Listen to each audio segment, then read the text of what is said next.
चलिए आज हम जानेंगे नेटो के बारे में, नॉर्थ अटलांटिक ट्रीटी ऑर्गेनाइजेशन के बारे में। इसे वॉशिंगटन संधि भी कहा जाता है। इसको जानने के पहले यह जान लेते हैं कि यह आपके लिए महत्वपूर्ण क्यों है। देखिए, आप किसी भी प्रतियोगी परीक्षा की तैयारी करेंगे, उसके सामान्य अध्ययन के अंतरराष्ट्रीय संबंधों के खंड से यह संबंधित है। और अगर आप छत्तीसगढ़ पीएससी की मुख्य परीक्षा की तैयारी कर रहे हैं तो यह प्रश्न पत्र क्रमांक 7 के भाग 2 के अंतरराष्ट्रीय संगठन से संबंधित है। अब यह जान लेते हैं कि आखिर यह चर्चा में क्यों है। देखें, 9 जुलाई से 11 जुलाई 2024 के बीच में नेटो के सभी सदस्य देशों का सम्मेलन अमेरिका के वॉशिंगटन डीसी में आयोजित किया जा रहा है। यह सम्मेलन अमेरिका द्वारा आयोजित किया जा रहा है और इस सम्मेलन का प्रमुख उद्देश्य है सभी सदस्य देशों का यूक्रेन के पक्ष में समर्थन हासिल करना। इसलिए यह सम्मेलन बहुत इंपॉर्टेंट है और इसके साथ साथ नेटो भी हमारे लिए बहुत इंपॉर्टेंट हो जाता है। आइए अब जान लेते हैं कि नेटो एक्चुअली है क्या। तो देखें, यह एक सैन्य गठबंधन है, एक मिलिट्री ऑर्गेनाइजेशन है जो पश्चिमी यूरोप के सभी देशों ने मिलकर के अपना बनाया हुआ है। इसका जो गठन है वो 4 अप्रैल 1949 को किया गया और इसका जो मुख्यालय है वो ब्रुसेल्स में है। आप देखें, जो नेटो की जब स्थापना हुई तो इसके सदस्यों की संख्या 12 थी। जैसे 12 अगर सदस्य देशों को अगर हम यहां पर देखना चाहें तो सबसे पहले अमेरिका, ब्रिटेन, फ्रांस, 3 देश हो गए। उसके बाद बेनेलक्स कंट्री, BENE और LUX। तो बेनेलक्स कंट्री में BE से हो गया बेल्जियम, NE से हो गया नीदरलैंड और लक्स से हो गया लग्जमबर्ग। ये 6 देश हो गए। इसके बाद से NIC, तो N से नॉर्वे, I से 2 देश है, आइसलैंड और इटली, और C से हो जाएगा कनाडा। इसके बाद DP, तो D से डेनमार्क और P से पुर्तगाल। ये 12 देश इसके संस्थापक देश थे जिन्होंने हस्ताक्षर करके वॉशिंगटन शहर में और इस सैन्य गठबंधन को बनाया था। इसीलिए नेटो को हम आपका वॉशिंगटन संधि भी कह करके बुलाते हैं। हालांकि वर्तमान में नेटो में जो सदस्य देश हैं इनकी संख्या बढ़कर के 32 हो गई है। याद रखें, 31वां देश इसमें फिनलैंड है और 32वां देश स्वीडन है। यह भी याद रखना यहां पर जरूरी है कि यूक्रेन नेटो का सदस्य देश नहीं है।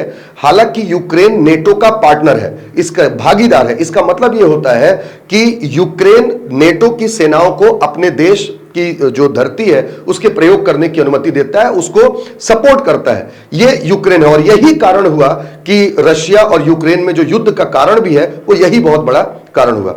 चलिए देख लेते हैं आखिर नेटो बनाया क्यों गया। तो नेटो को बनाए जाने की जो जड़ें हैं वो द्वितीय विश्व युद्ध में छिपी हुई हैं। जो दोस्त थे वही आगे चल करके दुश्मन हो गए।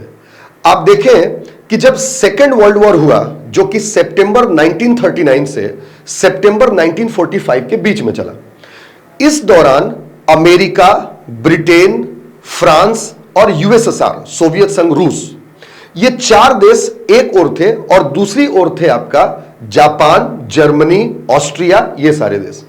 ये चारों देश अमेरिका, ब्रिटेन, फ्रांस और रशिया, USSR, इनको मिलाकर के कहा जाता था मित्र राष्ट्र। और जो बाकी जो देश बच गए उनको धुरी राष्ट्र कहा जाता था। यह द्वितीय विश्व युद्ध चला और द्वितीय विश्व युद्ध को मित्र राष्ट्रों ने यानी अमेरिका, ब्रिटेन, फ्रांस और USSR ने जीत लिया। 8 मई 1945 को जर्मनी ने सरेंडर कर दिया तो मित्र राष्ट्रों के समक्ष। और जब जर्मनी ने सरेंडर कर दिया, इसके बाद से एक प्रमुख देश बच गया जापान, जिसके ऊपर अमेरिका ने 6 अगस्त और 9 अगस्त 1945 को उसके हिरोशिमा और नागासाकी शहर में परमाणु हमला कर दिया, जिससे द्वितीय विश्व युद्ध में पूरी तरीके से मित्र देशों की जीत हो गई। अब ये 4 देश जब जीत गए और खासतौर पर जब जर्मनी को जीता उन्होंने 8 मई 1945 को, अब इसके बाद मुद्दा यहां पर आया कि बर्लिन पर, यानी जो जर्मनी की राजधानी है, जो आज उस समय बर्लिन ही कहा जाता था पूरी जर्मनी को, तो पूरे बर्लिन पर अधिकार किसका होगा। इस अधिकार को तय करने के लिए 17 मई 1945 को जो जर्मनी का एक पोस्टडेम शहर है वहां पर इन चारों देशों की बैठक हुई। अब इन चारों देशों को देखेंगे तो इनमें अंतर साफ दिखाई देगा। जैसे अमेरिका, ब्रिटेन और फ्रांस, ये पूंजीवादी अर्थव्यवस्था को दर्शाते हैं। जो USSR था उस समय का, वो साम्यवादी अर्थव्यवस्था को दर्शाता था। तो उसी आधार पर ये तीन देश एक और एक तरफ यूएसएसआर हो गया। यूएसएसआर द्वितीय विश्व युद्ध में कुछ बातों को लेकर के नाराज भी चल रहा था इन तीनों देशों से, और नाराजगी का जो प्रमुख कारण था, एक कारण था कि जो यूएसएसआर है वो ये चाहता था कि जो पोलैंड है उसको बफर जोन बनाया जाए, मतलब उसको अतिरिक्त क्षेत्र रखा जाए बाकी कार्यों के लिए। और दूसरा, यूएसएसआर इस बात से नाराज था कि जो हमला किया गया, परमाणु हमला जापान पर, वो नहीं करना चाहिए था, इस बात से नाराज था।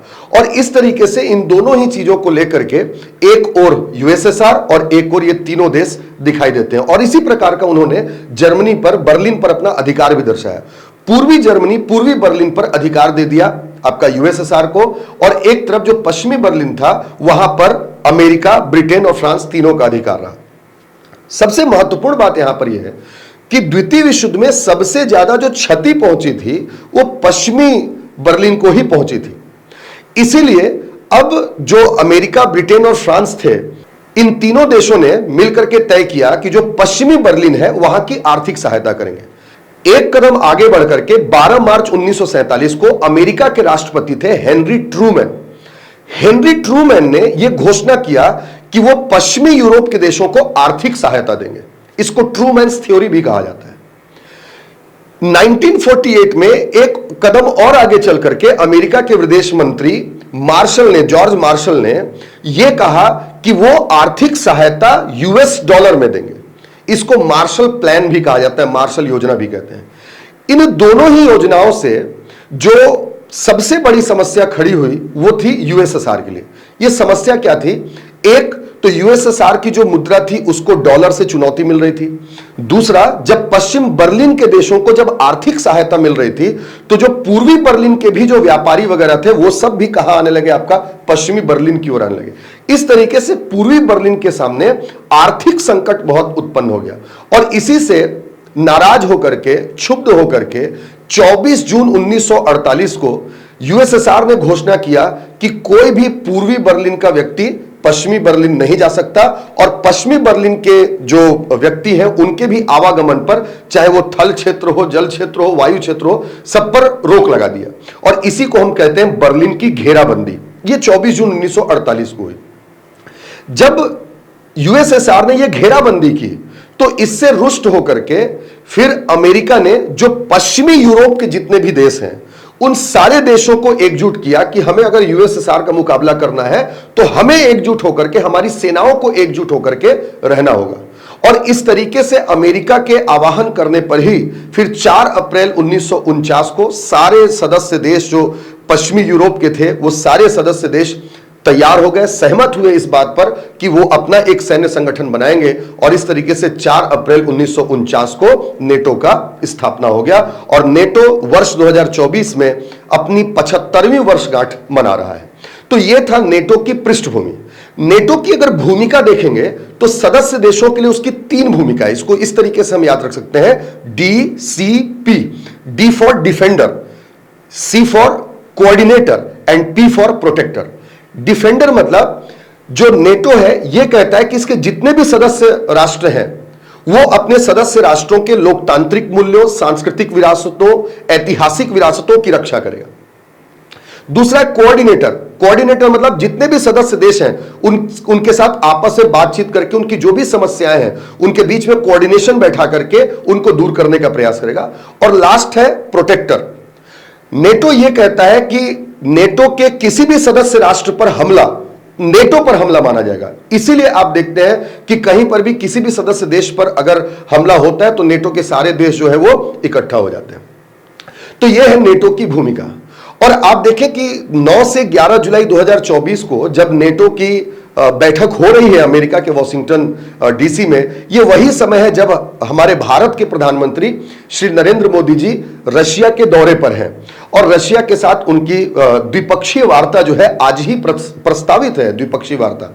और ऐसे में आप इसको इस तरीके से देख सकते हैं कि आदरणीय प्रधानमंत्री मोदी जी, यानी भारत ही एक ऐसा देश है जिसके पश्चिमी देशों के साथ और जो रशिया है दोनों के साथ, पश्चिमी यूरोप के देशों के साथ और पूर्वी यूरोप के देशों के साथ, यानी जो रशिया है उसके साथ संबंध काफी बेहतर है।